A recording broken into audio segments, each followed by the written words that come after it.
All right. Welcome back to the Clinical Athlete Podcast. If you're not familiar with Clinical Athlete, we're a network of healthcare providers, students, and coaches who specialize in the management of athletes. You can find your nearest Clinical Athlete provider at clinicalathlete.com. We also have a forum where clinicians, students, and coaches network, discuss, and share ideas and resources related to sports med, athlete rehab, and performance. So to join the Clinical Athlete Forum or for a potential listing on the Clinical Athlete Directory and for all upcoming seminars, webinars, and events, details can be found on the website. This podcast can also be found on our website along with YouTube, iTunes, Google Play, Spotify, Stitcher, and iHeartRadio. And reviews are always appreciated. My name is Quinn Hennick. I'm a doctor of physical therapy in Orange County, California at Clinical Athlete Newport. And I'm joined by Jared Maynard, who is the Clinical Athlete Continuing Education Director and Coordinator and a physiotherapist himself at King Physiotherapy and Foot Clinic in Ontario, Canada. What's up, Jared? Not much, man. I'm excited to be here. Been looking forward to this all day. Just love talking about some good stuff with some good people. All day, day. As the kids say. As they say, as it were. We're also joined by a very special guest, weightlifter, powerlifter, former collegiate golfer, aspiring chess master, Creighton Physical Therapy student, and Clinical Athlete Forum student member, Nate Wong. Nate, what's up, man? Nothing much. Hey, thanks so much for having me on. It's honestly a pleasure. I mean, I'm surprised that no one was really asked to be on as a student, but I'm sure there's going to be a long line of students trying to get on now. Dude, I guarantee it. That's kind of how it was in the forum in the early days. It's always like the first person that kind of breaks the ice, and then everybody's like, oh, okay, it's a thing. So you're a trendsetter, man. You're Sweet. On the frontier. First one. Awesome. Yeah, we're super excited. So like to get a current student's perspective in the field, I think will be really cool because I'm not that far out. I'm 5 years out this year. And Jared, you're the same 4 or 5 years out? 3? Oh, you're a little young buck. I feel old. That's 5 years. I'm a vet. Yeah. Yeah. So Nate, can you tell our 6 listeners, and you're one of them, so I guess now it would be 5. Man. What led you to your current professional interest and ultimately PT school? Well, so I went to undergrad at University of Nebraska, and I was actually a double major in broadcasting and advertising, so nothing to do with physical therapy, really. So, can you fix our audio? Man, I have to brush up. It's funny because one of my professors was like, "I want to start a podcast, and you have a broadcasting background." I'm like, "Okay, professor, like." I got to brush up on this stuff because I've just kind of been immersed in physical therapy stuff. But I interned as a strength coach because I had a year after my eligibility, a year and a half actually. So I interned in the weight room, and then I kind of just fell in love with strength conditioning. So I got my CS, and then I applied for jobs after. I got hired on at a performance center in Omaha, Nebraska. But the thing is with strength conditioning, there's just a lot out there, and I'm same with physical therapy. There's just a lot of theories, ideas, schools of thought. And I was just kind of looking for, like the right way. I was just kind of searching for like a neutral kind of, way to kind of approach, training athletes and stuff. And I've been resistant to physical therapy for the longest time because I was all like, oh man, I'm just gonna work with old people. I'm gonna do manual therapy, and oh, that's so lame. Like I want to be getting people strong and stuff like that. But I got into clinical athlete through one of my good mentors, Justin Blatchford in Omaha, Nebraska, who was a clinician at a clinic out there, and he kind of opened my mind to physical therapy, and then now I'm just like in it. So I took some prereqs and got into Creighton University, and here I am. And it's kind of weird because now I'm kind of like, man, I want to work with the elderly. I want to work with the geriatric population, and really everyone for that matter. So yeah, that's kind of my brief abridged background. I love that. So you had no background. I mean, you were a broadcasting major, and what was the other one? And advertising. Yeah. And so you just happened to have some time left, and you were just like, oh, strength conditioning sounds cool. But you played golf in college, so you had a sports background. Were you Right. were you just like, yeah, that seems cool, just like be hanging around in the weight room? Yeah, so it's fun. Like I originally wanted to be an athletic director, but so I actually medically retired from golf. It was a long story, and I kind of wrote a blog at length it's in my Instagram bio. But I retired from golf after 3 years competing, and I was like, man, I got a bunch of time. I don't know what to do, so I interned with the athletic department in their just administrative side and strength and conditioning, because I knew like I'm going to work out for the rest of my life, and I just want to learn a little bit. I don't want to learn too much because I don't really care that much, but I want to learn a little bit so I can stay healthy. And then when I did that, I'm like, man, I look forward to going to the weight room. Administrative stuff is great, but like I'm excited to like wake up early and go to the weight room and coach athletes. So I just kind of kept going down that route, and now here I am. I love that. It's wicked. PT is one of those interesting professions that allows you to do that. We had in my class a couple guys who had a complete career change. Like they were business guys, like international, like they were working as a career, and they were like, I hate this. And they just flipped a 180, but it's a similar deal. Those stories are so cool to me. So we'll get into the format of the show here. This is going to be a Q&A style as well, but we got a bunch of questions from the clinical athlete community about kind of the student life.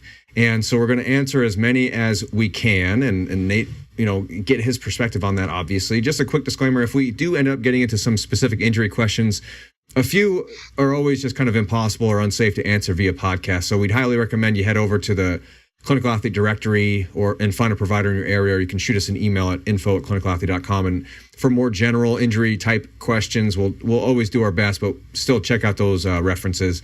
And we always get way more questions than we can answer in general during any one show. So if we don't get to yours, there's a good chance we'll get to it in a future episode. So, Nate, can you kick us off with the first question? Sure. So question number 1, what topic has been met with most resistance when discussing with professors/peers? Man, I wish there was just one topic, honestly, but there's, so many things. When we're talking, I think posture is a big one that comes to mind. I couldn't tell you how many times I hear anterior pelvic tilt in the classroom, whether it's from a professor or a classmate. I'm working on fixing my anterior pelvic tilt right now. Quinn's a mess. If you can't see, he's a mess. I could tell looking at you. I got that cross syndrome. I got that cross syndrome. Oh, it'll get you. How are you getting oxygen to your tissues? I don't know. It messes with your breathing. So. Anyways, I probably just pissed off some people right there. Be nice. We'll edit the show if we need to for you. Oh, okay. Thank you. Yeah. So I think posture is a big one that I hear talked about a lot in the clinic. Another one is probably movement technique, like correct, incorrect movement. You hear that a lot. Like if you want to squat, you got to make sure your knees are here, your hips are here. You don't want to lean over too much because then your back can get hurt. And it's hard for me to be like, it's okay to lift through their back if you can tolerate it. Like it's not necessarily if we're putting more load on a tissue, it's okay as long as we can tolerate it. And that's kind of the message I preach. And whether or not it gets across, I can't answer for my classmates. And I think the last one would be trigger points. I hear that a lot. It's actually in my exercise physiology curriculum. So trigger points, and whenever I ask questions, I sound like an idiot. I'm like, well, what do you mean? Like, what are trigger points? What's the hypothesis? Has it been proven? And they're like, Nate, you don't know what trigger points are? And I'm like, okay, that's not what I meant. But yeah, all right. It does. It kind of speaks to more underlying issues, right? I think I always go back and forth with like, people should naturally question things. You should be naturally skeptical, blah, blah, blah. And I believe that. That's true. You shouldn't take everything at face value. But at the same time, you're also paying $100,000 to go to this school that is so sometimes I don't blame students for taking what they learn in that school and like taking it at face value, because why wouldn't they? It's a doctoral program. They're paying a lot of money. You would assume what you're learning is top notch. And so like when you're asking these questions, do we actually know what trigger points are? And people are just flabbergasted. What, you don't know what a trigger point is? We learned that on day one. I think it just speaks to a deeper issue, because now it's not really a trigger point conversation. It's more of a conversation on are we up to date on what we're learning in general? Well, we'll take those topics. How do you start those conversations with fellow students? Do you freaking stole my question? Oh, sorry. You ask it, Jared. Ask it right now. No, it's too late. Go for it. It's fine. It's fine. I'm fine. Okay. So I mean, yeah, a lot of it comes up when I'm studying with students, and I can be better at asking more questions and stuff, but it's really difficult because we're all kind of on like an equal playing ground, where we're all like we all are first year students. We really don't know anything, so it's kind of difficult for me to for them to trust my questioning. So anytime I question something, it's like, man, this Nate guy is just stupid or something, But I try to bring it up, and I still try to cite literature and I try to let them know, I didn't have these beliefs at first. I used to just say dude, dry needling is awesome. I have a family friend actually who's an acupuncturist, and I used to get acupunctured all the time because I played golf. My back always hurt, so I always got acupuncture. And I still have I got an email not too long ago about my subscription with The Joint Chiropractic, and they're like, hey, you should renew your subscription and stuff. So I used to have all these beliefs, and I think it's important to make that clear with my classmates and say hey, I had these beliefs. It's just I was presented with new evidence that, I mean, maybe not at the time quite made me change my mind, but I was I'm starting to ask questions dang, why do I believe that? Why is this a thing? Mm-hmm. Why are we doing this? Why is it so prevalent? And what's actually happening at the structural level? I just kind of always thought acupuncture helps. My joints are out of line. Cracking it helps. But I started questioning it, and it's slowly changed my mind until now I'm just I would never get acupunctured or I mean, I would get cracked. It feels good. So sue me. It does. I'm curious, do you find that any people, we'll keep saying classmates because it's easy to say, but any people in general are receptive to an approach, or to your approach of saying hey, do we know this? What do we actually understand about this? Or are most people, in your experience, turned off by that? I mean, I would say most people are turned off, but there are people who are receptive. A lot of some classmates, there's a good chunk of classmates that are oh, really? It's okay to lift with your back and that kind of stuff. So there are some people who are more open to it, more receptive. I think people who at least who are smarter or have been around longer, or they think they're smarter, are less receptive. But I'll say this, my roommates who aren't physical therapy students or anything exercise science like that, they're receptive to a lot of the stuff that I say that kind of might challenge their original beliefs. So yeah, it's here or there. For sure. I imagine that part of what plays into this, especially for people who have some skin in the game and have been in it for a while, is this sort of sunk cost fallacy. It's I've thought this for so long and I've practiced this way for so long that it's really distressing and extremely inconvenient to try to change my approach and my explanations now. Yeah. I mean, would you guys agree with that? Yeah. And I would say because a lot of people, when they practice a certain way, oh, I've been telling people their posture's bad. And if I change my mind, it's man, there's a zillion patients I told this and what about those guys? And I could say man, I've told a zillion athletes, like, don't let your knees come in if you squat. Like, that's gonna blow up your knees one day. Or, I told at Nebraska and at the place I used to work at, we did a lot of PRI stuff, and I was sold out with PRI at that time, and I'm kind of like, man, now I would totally say something different. So yeah, I can say the same. Like, hey, it's okay. Like, I think it's never too late to, like, hey, change your mind, or at least question what you previously did. Yeah.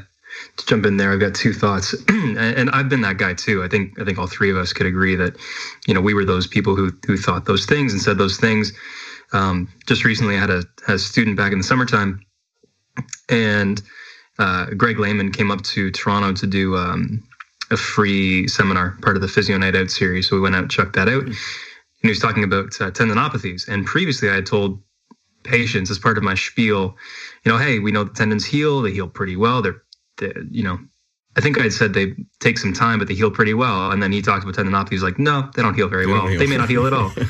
No, and I'm like, son of a bitch. Now I got to change everything that I say, and I thought, just like you said, Nate, about, oh shoot, there are so many people that I've told this to, and realistically, like, I'm not going to call them up, be like, hey, remember that one thing that I told you that one time? This is actually how it is. But I think that a hallmark of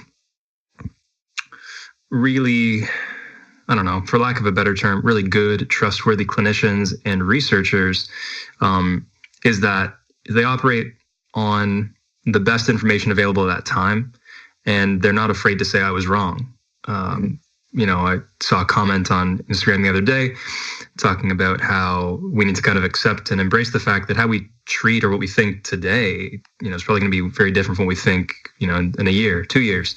I've seen that be the case in, the last few months, let alone the last 2-3 years. So, and I think that's how it should be, because I think that means that we're at least attuned to and probably seeking out newer or current and better information. And we're hopefully challenging our biases, to see how can we be better, and to use the phrase everyone likes, to try to be less wrong. All right. Yeah. That's one of my goals here too. Mm-hmm.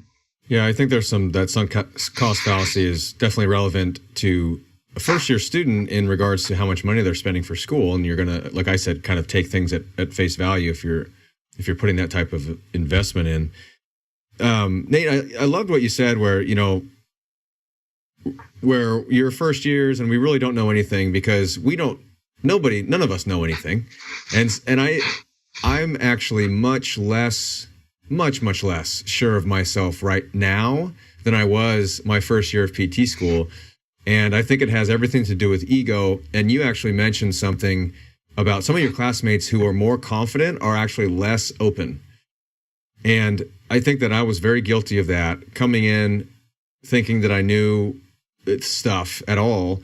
And it definitely hindered my learning. And it sounds like to me, you've kept kind of that humble mentality and just said, well, maybe let's think about this a little bit. And to me, that's really all school is about. A doctoral program, doctor is Latin for to teach, if I'm not mistaken. And really a doctoral postgrad program should be teaching you how to think. The specific content obviously can be helpful. We're learning how not to kill people, and we don't, as PTs, really don't have to worry about that anyway. But I think just learning how to think and learning to question things in a healthy way and spark discussion, I would just encourage you to keep going, and don't be discouraged if you ask a question and people think you're a dumbass because you're asking a question. Because I know that feeling. When you ask something, people assume that you're stupid because you're asking a question like you don't know. Like you have no mental representation of what you're asking, and that's why you're asking. When really, it's probably the opposite. You've actually pondered the ideas long enough to think about the nuance and to question the things, and that's why you're coming up with that. And so, I just encourage you to keep doing that. And we could dive into these topics of posture and dysfunctional movement, trigger points, and these types of things. Maybe we will. But I wanted to ask a question that we got from Shelby Miller, who I know is a PT who went to one of our clinical athlete weightlifting seminars actually, and she asks, how can PTs better support you as a student, both in person and via social media? And I know it's kind of Shelby asking you, and now I'm asking the question, asking you as a student, how can we better support you? But, throwing out some ideas, like, I think that's why we created the Clinical Athlete Student Forum, and try to get you guys involved and not try to make you clinicians too early, or try to pressure you into thinking about certain cases before you're ready, but just to kind of start you early on exactly what we're talking about. I think those platforms are really, really helpful. Have there been things in your experience leading up to this point that physical therapists have done for you that have really, really helped in your experience? Yeah, I mean, a few things come to mind, like the Level Up Initiative. They do like a little mentorship program, and I won the lottery, so lucky me. I'm going to be part of that starting in January. That's sweet, dude. Thanks, man. Yeah, so that's one thing that clinicians are currently doing. Another thing that comes to mind as far as in person goes. So at Creighton, our integrated lab class, which is like the class where we teach like special tests or screenings and exercise technique, there's a bunch of local clinicians that come and help out, and I think that's something that a clinician can do if they're close to a school or a program. They can certainly go volunteer and contact the professors there and stuff. I would encourage that if you do that, don't be so much like of a teacher than someone that just kind of like fosters critical thinking. Again, I think we talked about that a zillion times, and we'll probably keep talking about it. But I think it's so important because no two patients are identical, and you guys can probably touch on that more than I could. But there's just no two identical patients, so it's hard to kind of, I mean, you can, but you can't apply what someone says to this patient. So we have to start asking questions. We have to start saying like, all right, well, what about this? Or what about this? This patient likes to do this. We have to ask these questions, and we kind of have to look elsewhere for it. So I think it's never too early to get students to start critically thinking. So that's one thing you can do as a clinician is go help out in schools. Another thing is just kind of making yourself known. I know if someone posts on Instagram that they're a clinical athlete provider, if they're followed by clinical athlete, I'm like, oh, hey, like follow, like they're probably going to post some good stuff. So yeah, I think for students, we don't contact a whole lot of patients unless we're further along in our curriculum. But I mean, I would like to be prepared to like learn how to like talk to patients and interact with them. I know I hear things from, the pain science guys like Lorimer Mosley and stuff. And I feel like I kind of know how to regurgitate it, but if they have asked a question, I'm like, oh no, I'm screwed. Yeah. So I do want to like learn from clinicians and stuff. So if they kind of get out there, whether it's the Clinical Athlete Forum on social media, I think that'll be super helpful for eager students to contact them. That's really, really encouraging, I think, for me as a clinician to hear you say that sort of stuff, because I regularly offer placements for Queen's University. It's whose catchment area I work in. And I've been fortunate enough to have some really great students come through recently. And one of the things that I tell them up front that I'm thinking about as they go through the placement is that I want to really foster as much critical thinking as I can in them, which is easy to say. It's hard to do. It's something that we're always working on. And I don't think that we're ever done doing that. I think that's a hallmark of a good clinician. And I'll use my most recent student, Alex Dirksen. I don't think he'll mind too much. What's up, Alex? I would make it a habit, or occasional instance at least, where if he was giving me a rundown of what his game plan was with a given patient, or if I asked him what he thought was going on with the patient after we had done the subjective portion of the assessment, and he would give me his answer, and I wouldn't, even if I thought the exact same thing, I would ask him why, and I made it known early on that rarely was there ever going to be a distinct right and wrong answer. But if he he could provide his rationale for why he thought what he thought, that was the crux of it. Because it's happened lots of times before where I've had a student tell me something and I asked why they thought that or why they wanted to do that, and they gave me the rationale, and I thought, well, that's fantastic. Do that. Forget my plan. Yours is better. And he was really good at that, and he expressed some appreciation for that too. We got to turn that into a bit of an exercise sometimes. Or Quinn, I guess I have you to thank for this, because we would spend some time when we weren't treating patients just trying to work through a hypothetical situation where someone's got an issue in a squat or a snatch or something, and took some cues out of your book for screening and assessment. And I would just play the part of the patient, and he would ask me questions, and I would give him information as he said, like, okay, I'd assess this thing. And I'd say, okay, now you found this. And I'd ask him, what do you want to do now? And he'd give his answer, and I'd ask why. And we'd just get a chance to work through that and figure out, is this helpful? What does this tell us? And then how does that inform the next step of our assessment and treatment and that sort of thing? So it was a very open-ended and interactive process. And I think for me as a clinician, Alex made it really easy, as have a lot of my students, because they were very willing and eager to participate in that. I think it could be really unpleasant for me as a clinician if the student weren't really open to that. And it probably works the other way too. If the student is looking for that and the clinician is more like, no, it's this way, and is not quite as willing to enter into that, exploratory arena. Yeah, I think that's great. So again, my mentor, Justin Blatchford in Omaha, like he's like my mentor in all things physical therapy. And he always tells me, like, he questions me even if I agree with him on certain things all the time. But he always tells me, like, look, it's not like just evidence-based. It's because we can find evidence to do things like dry needling and cupping and that kind of stuff. It's out there. If we just look in a certain area of literature, we can easily just this is just checking all the boxes. But I mean, maybe not all the boxes, but it's confirming some biases at least. Sure. Yeah. So it's not just that. Like, you have to be like asking, like, why, like, what does it do? And you just gotta have more questions instead of like being like sheep and just like, oh, the author says this, it's effective, so I'm going with it. You feel me? I feel you. Well, you're absolutely right. You can find anything to support any narrative you want. There's something out there for it. I think, and that could be applied to any of these concepts that you mentioned. Again, posture, dysfunctional movement, trigger points. It's not, I think the issue is black and white, making things black and white, where we know that there's just so much more nuance. Posture, like, take posture, for example, it's just a position.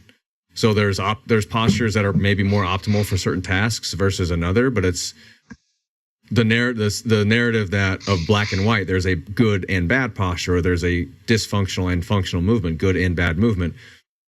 It's sometimes I think that maybe it's just easier to teach that way, and it's easier to get the point across to the masses, which is unfortunate, and maybe we just need more professors in there, and better ratio or something like that. I don't know, but it sounds like what both you guys are saying is get a mentor. As how can we better support students? Is be mentors, and don't bite off more than we can chew in regards to the number of people that we mentor, but actually actually care and challenge the student. Don't be afraid to challenge the student in a healthy way.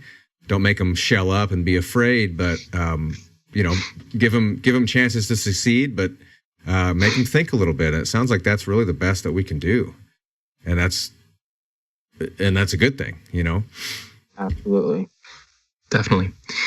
All right, another question for you. So, going off the idea of nuance, where am I? Oh, okay. So Callan Moritzen wants to know how you balance the knowledge that you've been taught in school and the nuances of platforms like this one. And before I let you run free here, Nate, I've said it a couple of times, probably on some podcast episodes, that I think it's like I was, when I was going through school, I didn't know any different. So it was really easy to just kind of go along and just learn what was being taught and then regurgitate it and think that was all there was. And then once I was out of school, I started realizing or being exposed to more of the ideas that, maybe this isn't as black and white as we thought. And maybe there's a bit more to it. Maybe we don't have all the answers. And I think that was the easier way to go than to be exposed to that idea during school and then have to still will myself to learn it as well as I needed to pass tests and then eventually pass the boards and trying to find the value in it. I know I've spoken to a few students who feel the same way, but that being said, what do you think? Yeah, that's a good question. And I know I try to share the Clinical Athlete podcast or PT on Ice or PT Inquest to all my classmates. And a lot of them are like, no, I don't have time for that. Like right now, I'm just going to pass my tests and then move on and just only focus on the information that school is giving me because that's enough. And sure, I think if you're trying to get a 4.0 GPA, you're going to be in the books all the time as a PT student. But I think we definitely have time to do it, and I think it definitely helps because, for example, trigger points was a part of my exercise physiology in the curriculum, and in following Clinical Athlete, being on the forum. I read a lot about the hypothesis of what a trigger point is, and that kind of helped me answer some questions on the test. Whether or not I bought in with it, is a different story. But it helps. I think it helps to do that. And honestly, I don't want to discourage someone from trying to get a 4.0 in school, but it's. Sure. I mean, you guys could probably touch on this, but how important is it really to get a killer GPA? And I know for me, I'm thinking about doing maybe a research after school. Maybe not. I'm still early, but I'm thinking about it at least, and I want the option. So it kind of matters, but I think there's such a shortage of clinician investigators that they'll really take anyone that's asking good questions and that's, maybe gotten published during PT school, So I really think it's just not an issue. And if you do stuff here, listening to this podcast, some of it might help you, some of it might hurt you. But I think at the end of the day, it evens out. But at the end of the day, you're going to be so much more knowledgeable of things in the clinic when you listen to things like Clinical Athlete or PT on Ice and Senior Rehab Project, if you just try to find your own information. So I think we definitely have time for it. I don't know. What do you guys think? You guys were in school and one time long ago, right, Quinn? Yeah. Well, the GPA thing, I think it matters. I don't actually know if it matters to go on and do future research. It's my understanding that the GPA, you need it high enough to get your degree and to get those letters behind your name. And then ultimately it doesn't actually matter as long as it's high enough to stay in the program. Obviously it's somewhat of a reflection on the work that you're putting in, but no, I don't think that keeping that 4.0 really matters once you're in physical therapy school. I also get the other side of the perception that I'm putting all this, I don't want to fail out. I mean, ultimately, that's probably what most people are worried about, not necessarily keeping their 4.0, but staying in the program. We always have that just scared feeling. I always had that in PT school. It never was quite relaxed, which is probably a good thing. Yeah. So I guess I understand the other side, thinking about it as it's not helping me, but you made a point, Nate, that it actually can. And even if you're reading about the other perspective, like trigger points, you're reading about how, we actually don't have a great working hypothesis of what it is. Learning both sides of the discussion actually gives you a real strong mental representation of the entirety of the concept. So when you get asked about it on a test, you get it. You get more of a working knowledge of the subject than somebody who just tried to memorize the material for that specific test.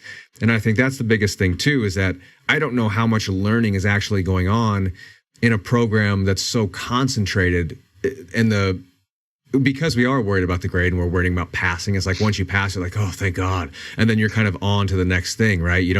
you don't take it with you as much as you should. And so I do think that doing that extra work, reading research articles that you're not required to do, is just extra practice. And we've talked on this show before about the notion of deliberate practice, and that's, any endeavor, any sporting endeavor, it makes sense. Like golf, obviously I'm going to go out there and practice, focus on, nuance of movements and different shots and different aspects of the game. But I don't see learning in this field as much different. There's different aspects of learning. I want to learn how to read research better. You got to read research. I want to learn, how to think about certain concepts in a more abstract way. Well, you've got to challenge yourself to do so, and podcasts and discussion boards and all these things help with that. So it really is just about prioritizing your time. I would say, like, if you ask your classmates, Nate, the ones that say they don't have time for it, and then you had them do a 24-hour diary activity log, you would probably be able to find some time slots where they could listen to a podcast or, go on a discussion board or something like that. So actually, that's a question that just popped into my head. How do you schedule that time to do that extra work? For me, it's fun to go watch you a nerd. lecture on. I know liar. I don't do it all the time. I give myself a break, but when I drive to school, it's not that far. It's only 10 minutes to school. But if I drive around town or whatever, I pretty much put on a podcast. It might not necessarily be Clinical Athlete, but it's something, so that's one way I get more information. And a lot of times, after a test, after we have our anatomy exams, usually it's Tuesday, and then our practicals on Thursday. So on Thursday, I'm done, and I'll go home and I'll go watch a lecture. It might not get through an entire lecture, but I get some good tidbits from lectures and stuff. So that's kind of how I do it. On Sundays, I that's when I read my research when I can. I'm a part of a journal club for PT school where we're doing research on knees and ACLs. And have you guys heard of Terry Grindstaff? Yeah. I've not. Well, he does a lot of knee ACL research, and he's awesome. He's real tight with Dan Lorenz and Eric Myra and stuff like that. But I'm doing research with him.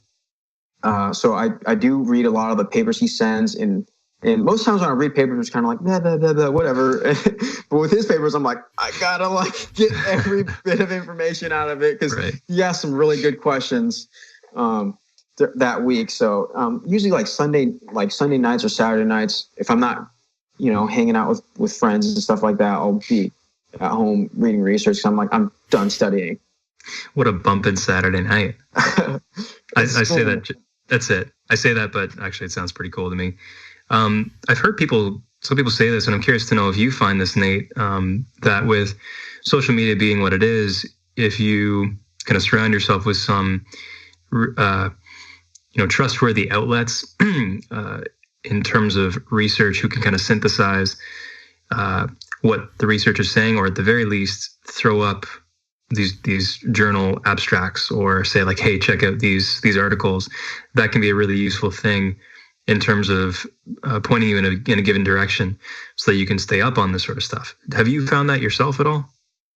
Yeah, I follow a zillion accounts on Instagram. Twitter is a great outlet. Actually, I'll retweet stuff, and then a lot of times I'm oh man, I retweeted something, so I'll go back to my profile and look for it, and and then I'll actually read the full text whenever I have time.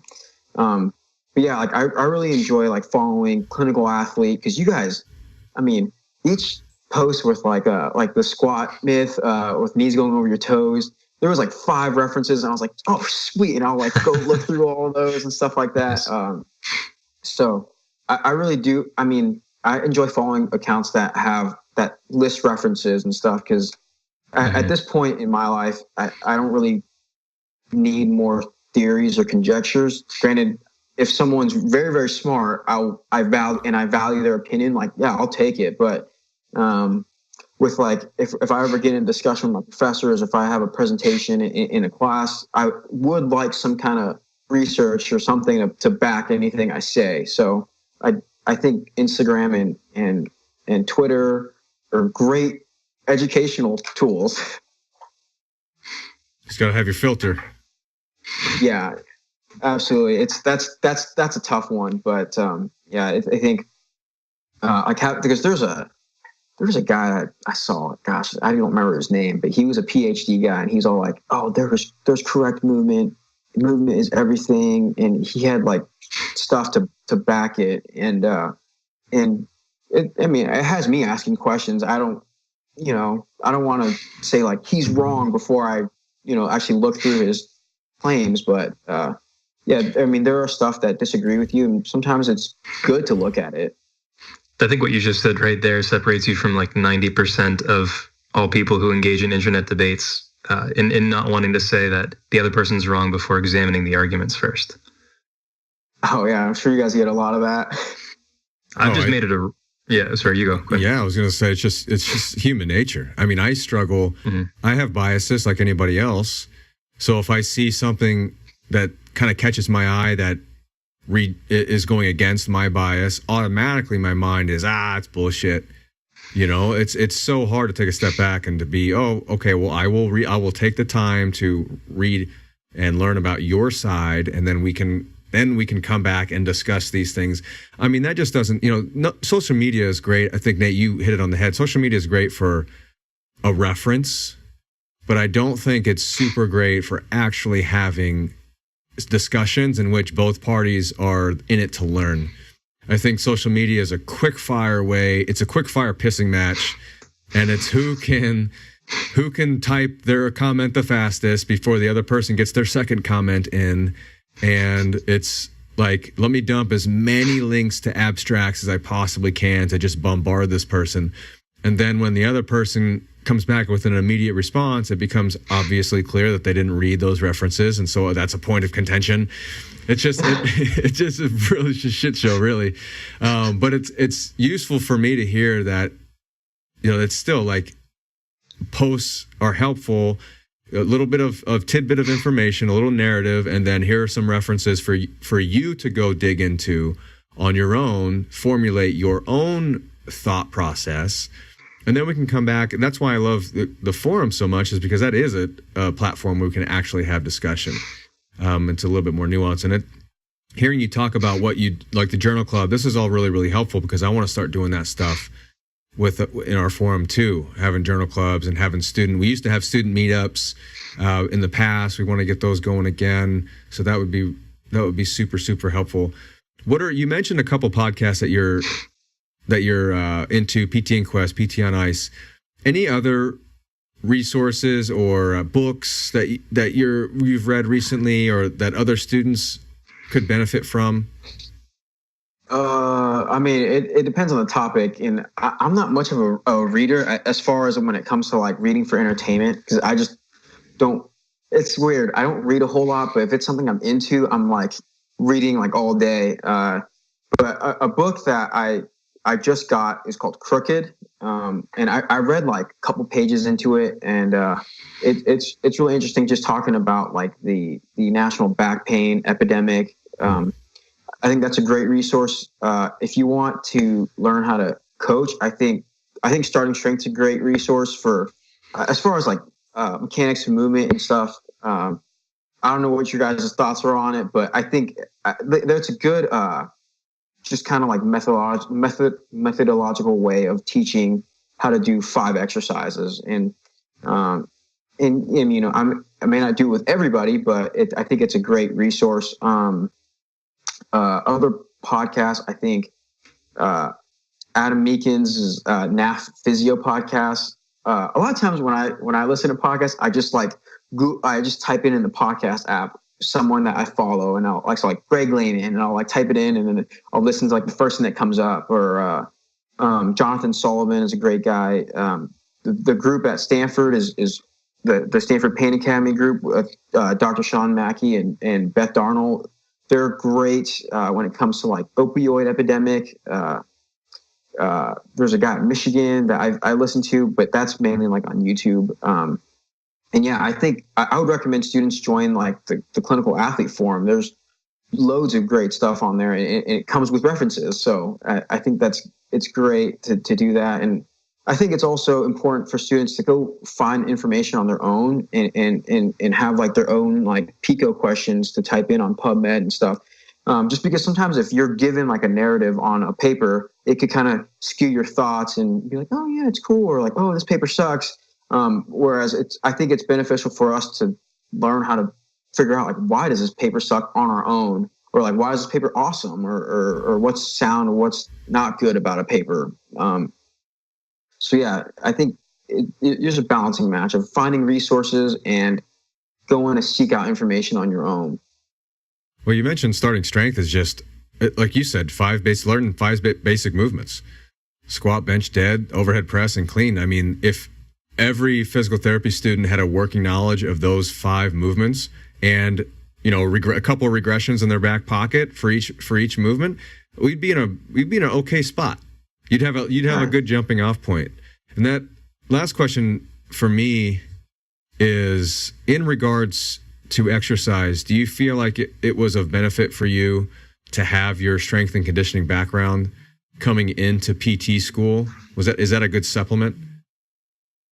Yeah, I think it's incredibly beneficial. And one of my classmates actually said this. He's like, PTs are just glorified strength coaches because, you know, everything heals within, you know, 4 to 6 weeks or whatever, you know, like everything heals. So at this point, we're just kind of strengthening the patient to get back to whatever they're doing.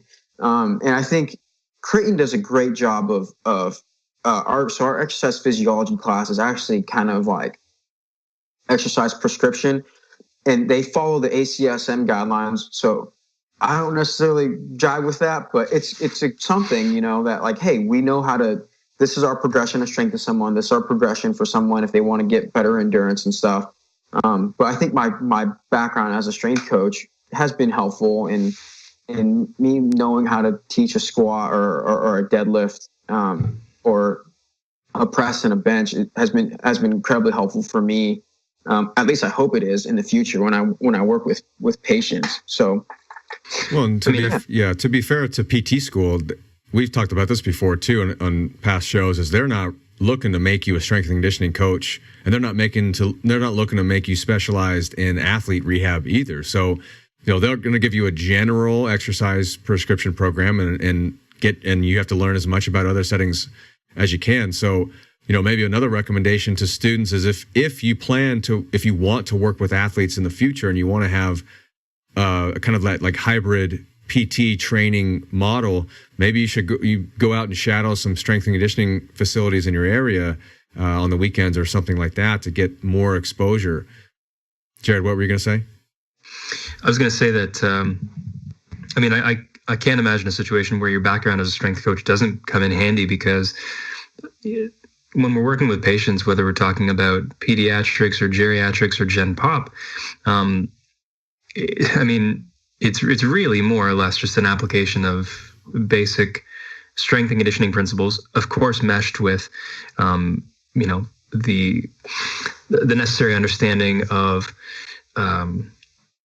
anatomy, physiology, and these other things that we need to make sure that we can rule out the nasty stuff and help people with more complex conditions. But still, even if we're talking about a more complex condition, like, I don't know, fibromyalgia or a Parkinson's case or something like that, I mean, chances are, I think, are still pretty good that we're still going to be implementing interventions that are largely governed by the same strength and conditioning principles, and how they look just might be different.